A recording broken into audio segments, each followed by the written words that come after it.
बिस्मिल्लाहिर्रहमानिर्रहीम। हमारा आज का पहला क्वेश्चन है जी एक्सरसाइज 9.1 का। हमें क्लॉक के जब 4 बजते हैं, जब घड़ी पे 4 बजेंगे उस वक्त ये अगर आप देखें तो घंटे वाली सुई है और ये मिनट है, ये आर हैंड है, ये मिनट हैंड है।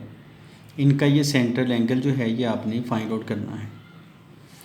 अगर आपको याद हो, हमने पढ़ा था कि सर्कल के अगर हम इक्वल 360 हिस्से कर दें तो एक एक हिस्से को हम 1 डिग्री का नाम देते। इसका मतलब सर्कल में टोटल जो है वो 360 डिग्री एंगल बनता है।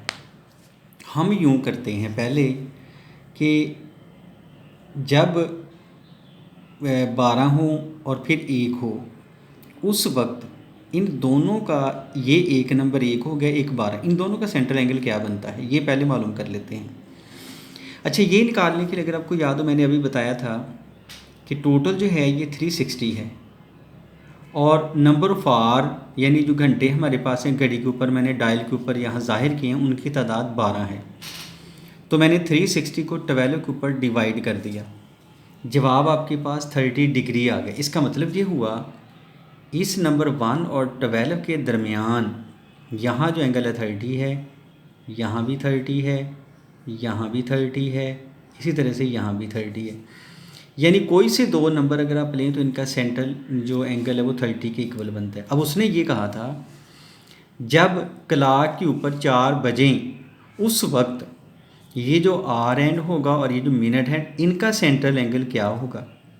अब ज़रा देखो, यहाँ से लेकर यहाँ तक 30, यहाँ से यहाँ तक 30, यहाँ से यहाँ तक 30, यहाँ से यहाँ तक 30।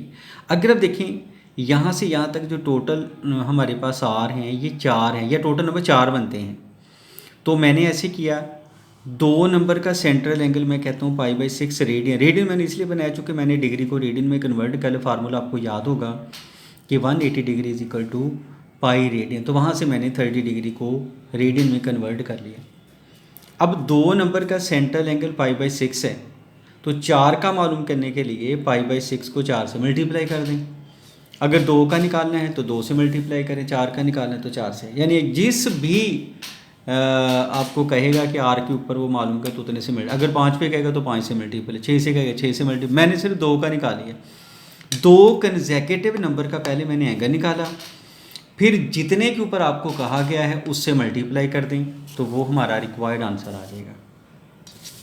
इसके बाद क्वेश्चन नंबर 4 में कहता है थीटा मालूम करें, जबकि एल की कीमत 1.5 है, आर की कीमत 2.5। मैंने लिखा था result l is equal to r theta. मैंने यूँ किया, एल की कीमत 1.5 है, आर आपने दिया गया 2.5, थीटा मालूम करें। ये जो 2.5 इससे दोनों तरफ तकसीम कर दे, 1.5 को 2.5 पे डिवाइड कर दे 0.6 रेडियन, तो ये हमारा जवाब आ जाएगा। दूसरा इसका एक और पार्ट है जो कि आप लोगों ने खुद करना है। इसके बाद देखिए 5वां सवाल, इसमें थीटा की वैल्यू पाई रेडियन है जबकि आर की वैल्यू 6 सेंट। इसका मतलब 3 चीज़ें हमारे पास होती हैं, एक एल, एक आर, एक थीटा। अब जो तीसरी चीज़ रहेगी वो हमारे पास एल है, तो क्वेश्चन मार्क है, मतलब आपने उसकी वैल्यू निकालनी है। फार्मूला लिखा था l is equal to r theta. R की वैल्यू 6 है, थीटा की वैल्यू पाई है, पाई की वैल्यू 3.1416 है। आपने 3.1416 को 6 से मल्टीप्लाई किया तो 18.85 सेंटीमीटर आ गया। इसका दूसरा पार्ट है theta is equal to 65 degree है जबकि आर की वैल्यू 18 मिलीमीटर है। अच्छा, अभी सबसे पहला काम तो ये है कि आपने ये जो डिग्री है first of all you have to convert into radian. तो मैंने कल आपको ये बताया था कि 1 डिग्री में 60 मिनट होते हैं। तो जब हम छोटी क्वांटिटी से बड़ी क्वांटिटी की तरफ जाएंगे तो आपने 60 पे डिवाइड करें, यानी अगर आप मिनट से डिग्री में जाएंगे तो 60 पे तकसीम करें, और आप सेकंड से अगर डिग्री में जाएंगे तो 2 दफ़ा, चूँकि पहले सेकंड से मिनट में जाना पड़ेगा और फिर मिनट से सेकंड में, तो इसलिए अपने 2 टाइम डिवाइड करना। तो मैंने 20 को 60 पे डिवाइड कर दिया। तो ये दोनों के यूनिट एक जैसे नहीं थे, एक डिग्री में था दूसरा मिनट में था, मैंने दोनों को डिग्री में तब्दील कर दिया। 20 को 60 पे डिवाइड कर दे 1/3, एलसीएम ले लें 196/3 आ गया। अब चूँकि ये डिग्री में है तो first of all you have to convert this degree into radian. तो 180 degree is equal to pi radian, 1 degree की वैल्यू π/180 रेडियन। आपने जिसको तब्दील करना था वो 196/3 था, तो मैंने दोनों तरफ 196/3 से मल्टीप्लाई किया पाई की वैल्यू 3.1416 लिखी, उसके बाद ये थीटा निकला। L is equal to r theta question mark है, यानी एल हमने मालूम करना था। आर की वैल्यू आपको 18 दी गई है। थीटा की जो वैल्यू अपनी ये निकाली पुट करें, सिंपलीफाई करें। अब ये बात याद रखनी है, थीटा हमेशा रेडियन में लिखना है, जबकि एल और आर का यूनिट एक जैसा होगा। यानी अगर एल का यूनिट आर सेंटीमीटर आपको दिया गया तो आर का अगर आपने मालूम करना है तो सेंटीमीटर लिखेंगे। यानी कभी आपको आर कहेगा मालूम करने के लिए, कभी एल कहेगा। जब आपको एल दिया जाएगा, जो एल का यूनिट होगा वही आर का होगा, जो आर का होगा वही एल का होगा। नेक्स्ट इसके बाद देखें छठा, इसका पहला पार्ट आप खुद करेंगे, मैं दूसरा पार्ट करने लगा हूँ। L is equal to 56 centimetre है, थीटा 45 डिग्री है। तो पहला काम तो ये है कि आपने कभी भी डिग्री में वैल्यू नहीं रखनी, आपने इसको रेडियन में कन्वर्ट करना है। तो 180 डिग्री बराबर पाई रेडियन है, 1 डिग्री पाई ओवर 180 रेडियन हो जाएगा। 45 निकालना है, चूँकि आपने कन्वर्ट 45 को करना है, तो मैंने 45 से दोनों तरफ मल्टीप्लाई कर दिया। L is equal to r theta है, एल की कीमत 56 है, आर मालूम करें, थीटा की वैल्यू पाई/4, 4 से उधर और पाई से डिवाइड। पाई की वैल्यू 3.1416 है। अब देखिए मैंने आर के साथ सेंटीमीटर लिखा, क्यों? क्योंकि हमारा जो एल उसकी यूनिट सेंटीमीटर है।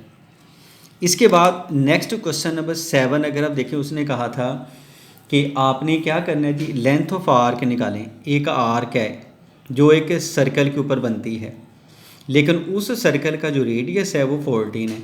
अब फ़र्ज़ करें अगर हमारा पॉइंट पहला ए यहाँ पे, दूसरा पॉइंट यहाँ पे, हम ए से चले बी तक पहुँचे। ये जो आर्क बनी है इसकी लेंथ निकालें। आर्क की लेंथ को आपने एल के साथ, रेडियस को आपने आर के साथ डिनोट करना है। और वो कहता ये है कि जो इस आर्क के आर्म्स हैं, यानी जो इस आर्क का स्टार्टिंग पॉइंट एंड पॉइंट, जब आप उनको सेंटर से मिलाते हैं तो ये आपके पास, और ये जो है इनको हम ओ ए को और ओ बी को इस आर्क के आर्म्स का नाम देते हैं। कहता है इनका जो सेंट्रल एंगल है ये बनाते हैं 45 के। तो देन आपने मालूम करना है एल किसके बराबर है। आर की वैल्यू 14 दी गई, थीटा 45 डिग्री है। ये डिग्री में दिया गया, तो first of all you have to convert degree into radian. तो हम लिख चुके हैं 180 डिग्री बराबर पाई रेडियन के, या 1 डिग्री बराबर पाई ओवर 180 रेडियन के। तो 45 को आपने तब्दील करना है। तो l is equal to r theta, theta की जगह पे पाई/4, पाई की वैल्यू 3.1416 ओवर 4। 14 को 3.1416 से मल्टीप्लाई करें, 4 पे डिवाइड कर दें, 7 सेंटीमीटर। सेंटीमीटर क्यों लिखा? क्योंकि आर का यूनिट सेंटीमीटर है। तो ये हमारा जवाब है।